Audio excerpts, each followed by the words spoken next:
सत्यविजय नाईक हिंदू जनजागृती समिती south Goa coordination पळयता।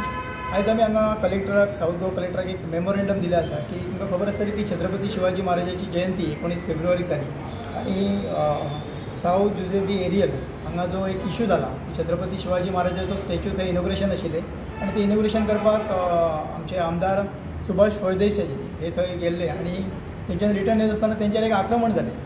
काही थंयल्या स्थानिकांनी तेंच्यार फातर मारपाचे प्रयत्न केले, माती मारपाचे प्रयत्न केली, हुश करून तांकां हाबरून लावपाचे प्रयत्न केले आणि ह्या घटनेचो सगळ्यात पयलीं आमी अत्यंत कठोर शब्दांत निशेध करता।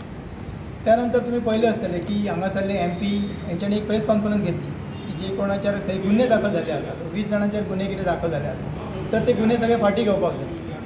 थंयलो लोकल MLA जे आसा रुथ सिल्वा हांच्यांनी CMाक एक मेमोरेंडम दिले की हे जे गुन्हे दाखल झाले ते फाटी घेवपाक जाय म्हणून। ह्या ठिकाणी लक्षात घेवपाक जाय की गोवा एक पीसफूल स्टेट म्हणून आमी सगळे पळयता आणि आज कोण तरी आज कायदो हातान घेता आणि तांकां तुम्ही फाटी घेवा म्हणटा तर हे चुकीचें आसा। आज फाल्यां सकाळीं कोणें उठ्ठलो, कोणारे फातर मारतलो, गोंयान अशा प्रकारची सिच्युएशन जर तयार जाली तर ताका कोण जबाबदार आसतलो। त्यामुळे आज आमची सरकार कडेन मागणी आसा की कोणाचेच गुन्हो फाटी घेवपाक जायना, कायदो कोणी हातान CM बऱ्याच फावटी सांगता की कोणी कायदो हातान घेवपाक जायना। आज जे कोण कायदो हातान घेता आमी तर म्हणटा 20 जाण कित्याक, तुम्ही जर जो सोशल मिडिया जो व्हिडिओ व्हायरल झाला तो जर पळयलो जाल्यार तेतून कितलीशी मॉप आशिल्लो। त्यामुळे त्या व्हिडिओसून तेंचे सगळ्यांचो शोध घेवन जे कोणी आसा त्या सगळ्यांचेर कठोरात कठोर कारवाई जावपाची ही आमची मागणी आसा।